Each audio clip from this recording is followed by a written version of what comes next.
name's Ashley, one of our youth pastors here at Journey of Faith, and this is my son, Owen. He's a Journey kid. Do you know what special holiday we celebrate this month? That's right, it's Mother's Day! So hello and happy Mother's Day from me and Owen to all our moms out there. Whether you're watching online or watching on person, thanks for joining us this morning. This month at Journey Kids, our theme is I Spy, because when we open our eyes, we can see all the needs of the people around us. Taking initiative means doing something before someone asks you to do it, and that starts by noticing when something needs to get done.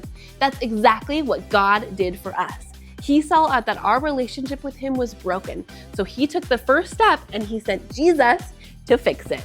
Because we're made in God's image, we can be people who see the need and take the lead.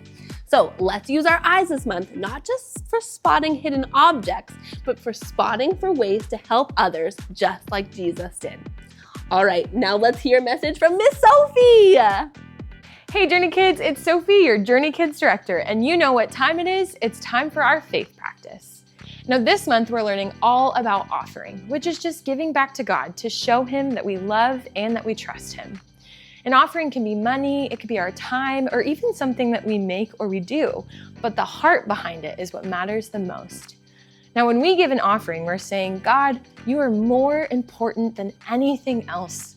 God has given us so much, and when we give back to Him, it helps us grow our faith and teaches us to be thankful and to remind us to put God first in all things.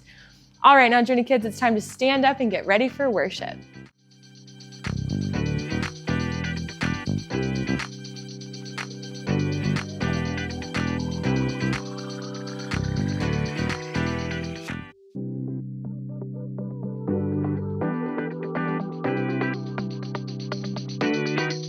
You died for me so that I could live.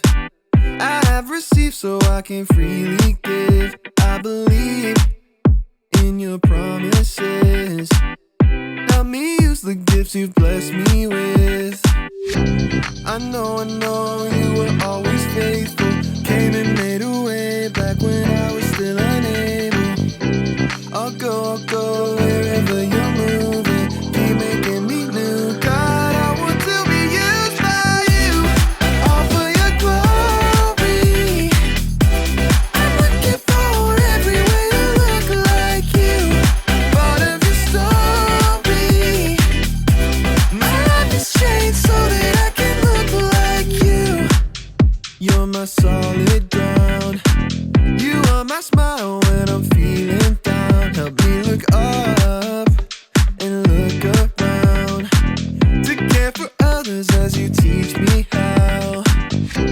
I know you were always faithful. Came and made a way back when I was still unable.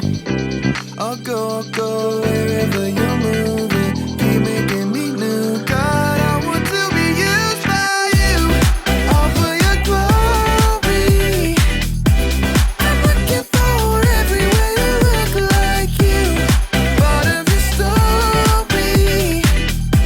My life has changed so that I can look like you.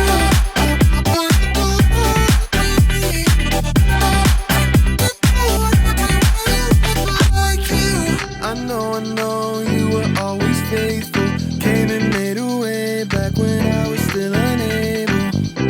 I'll go wherever you're moving. Keep making me new. God, I want to be used by you. All for your glory. I'm looking for every way to look like you. Part of your story. My life has changed so that I can look like you.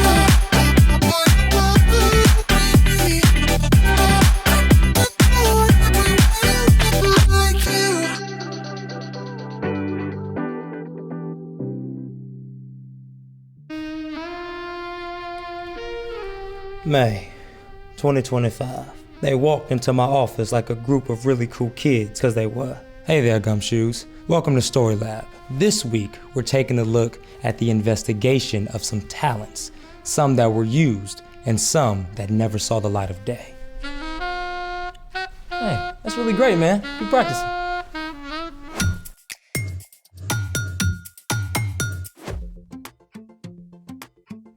Hey guys, welcome to Story Lab. I'm Sebastian. And I'm Carter. This month, we're talking about what it looks like to love God by keeping our eyes open for ways to do God's work. I said keep your eyes open. Are you okay, man? Yeah. No, I just think there's something just a bit wrong with my eyes, and everything's just a bit blurry, and it's been really kind of hard to read lately. Well, that's not good. Quick, how many fingers am I holding up? 3? Ooh, man, something really is wrong. I did spend 36 hours just straight watching old black and white detective films. You know, film noir. You dirty rat. I knew I couldn't trust you. 36 hours? Hey, man, those are really good films. No wonder your eyes are out of whack. Luckily for you, I know a little something about eyes. You see, the eye is made of many parts. There's the white part, called the sclera. There's the cornea, which helps the eye focus, and then the iris and pupil, which control how much light gets in. Right, so how do I fix my eyes? Well, normally, when people have trouble with their eyes, they get glasses, like me. However, I think I have a quick solution to your problem. Okay then, let's make it. Today, we're gonna make our very own water magnifying glass. Now, detectives use magnifying glasses to get a closer look at the evidence, but we'll be using it for a different purpose. To start, you need a plastic 2-liter bottle, a marker, and something to draw a circle with, a pair of scissors, and some water. Step 1, draw out a medium-sized circle on the bottle. Step 2, use scissors to cut out the circle. And remember, always get an adult's help when using sharp objects. Let me help you. You sure? Yeah. Oh, okay.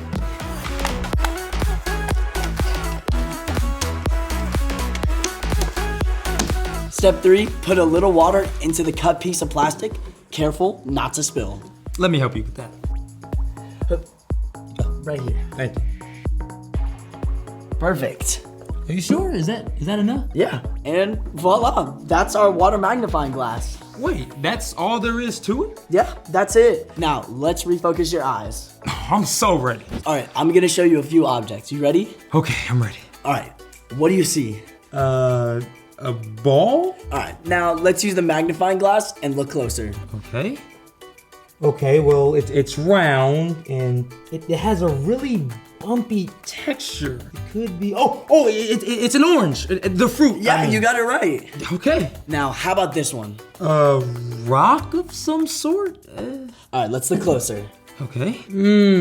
Okay, so it's not really a normal rock, I see. It has this weird, like, shell pattern. Okay. It's a fossil, right? Yeah, you got it right. Yes. All right, now, the last challenge. Are you ready? I'm ready. All right, super hard. Let's do it. All right, what do you see? Oh, this is tricky. It's like pinkish with all like these white dots all over it. All right, let's see if you can get this one. Okay, magnifying glass activated. Okay, so it's has like this smooth texture with like all these white dots over it. It has a sweet smell. Okay, you know, based on my deductions, it can only be a strawberry cake pop. Boom, you got it right. Yes, I did it. And to be honest, my eyes feel so much better. Well, I figured you just needed something to help you focus. Though, maybe lay off the movie marathons until your eyes are rested. Thanks. Though, I still love my detective stories. Well, speaking of stories, it's time for... The story before the story. Today, we're in the book of Matthew.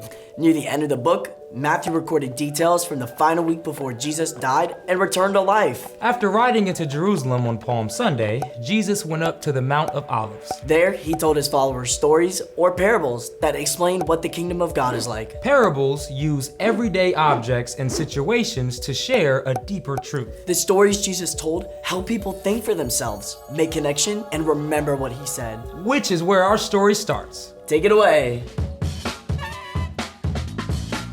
Hey everyone, I'm Padma. Hope you've got your magnifying glasses because today's story has us searching for something that should have never been hidden.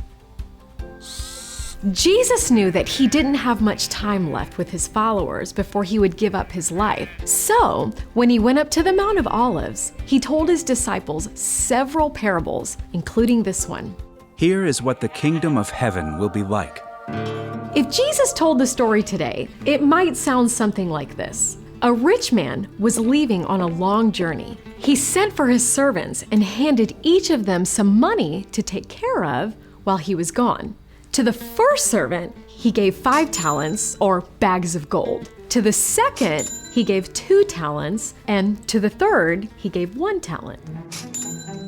The servant with 5 bags of gold went out at once. Would you like to invest in my new bakery? I call it Dinah's Babka, and etc. for all your baked good needs. Sure! The first servant put the money to work and earned 5 more bags of gold. The servant with 2 bags of gold also found a wise way to use the money he was given. I got a hot business tip. Indoor plumbing. It's all the rage in Greece. I'd invest in that. This servant put his 2 bags of gold to work and earned 2 more bags of gold in return. But the servant who had received 1 bag of gold went and dug a hole in the ground. Then he hid his master's money. After a long time, the master of these servants returned. Let's see what you've earned with my money. The man who had received 5 bags of gold handed over all the extra gold he had earned. Master, you trusted me with 5 bags? See, I have earned 5 bags more, and a discount on babka. Oh, you have done well, good and faithful servant. You have been faithful with a few things. I will put you in charge of many things. Come and share your master's happiness. The man with 2 bags of gold handed over what he had earned. Master, you trusted me with 2 bags of gold. See, I earned 2 bags more. Also, we're this close to having an indoor bathroom. You have done well, good and faithful servant. You too come and share your master's happiness. Then it was the third servant's turn. He clutched the bag of gold he had dug up from the backyard. Master, I knew that you are a hard man. You harvest where you didn't plant, gather crops where you never sowed seed. I was afraid, so I went and hid your gold in the ground. See, here is what belongs to you. The third servant did not get the response he was looking for. You lazy servant. So you knew that I harvest where I didn't plant and gather where I didn't sow? Well then, you should have put my money in the bank. When I returned, I would have received it back with interest. Take the bag of gold from this man and give it to my servant with 10 bags of gold. No! I thought I was playing it safe. Everyone who has will be given more. And what about anyone who doesn't have? Even what they have will be taken away from them. Throw that worthless servant out. Whoa! Sounds intense, right? But what Jesus wanted the disciples and us to hear is simply this. The story was talking about talents in terms of money. We may not have much money, but God has given each of us unique talents and experiences, whether it's a lot or a little. And we're responsible to use what we've been given to make a difference in the world around us. The end.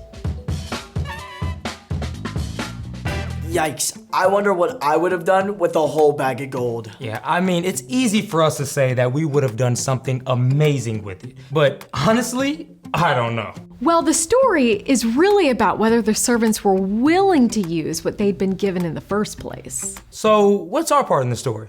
God has given each one of us different gifts, whether it's our talents, time, life experiences, or even our stuff. And God wants to help us make good use of those things. But it takes initiative. An initiative is seeing what needs to be done and doing it. So how do we put that all into practice? Well, the first step is to figure out what gifts you have. If you're not sure, ask a parent or friend or grown-up who knows you well. Oh, if you're good at math, you could help a friend with their homework. Or if you're good at drawing, you could draw somebody a card and brighten up their day. Yeah. Exactly. It doesn't have to be a big thing. It could be small. People have told me that I'm a pretty good listener. Not sure that's a talent. Being a good listener is huge. Taking time to listen to someone's story can truly make their day, and it might even turn out that one of the gifts you have to use is something hard you've been through. Like if you had to start out at a new school, you know what it feels like. Yeah, so if a new kid shows up in your class, you know how they feel and what they might need. You got it. No matter how much or how little you think you have, there's always a way to use it to share God's love with others. Thanks, Padma. Thanks. Until next time! So, here's the thing. Look for ways to use what you've been given. Whether it's a skill at art, math, sports, being a good friend, or just about anything. Speaking of being a good friend, I made us a little treat. Wow.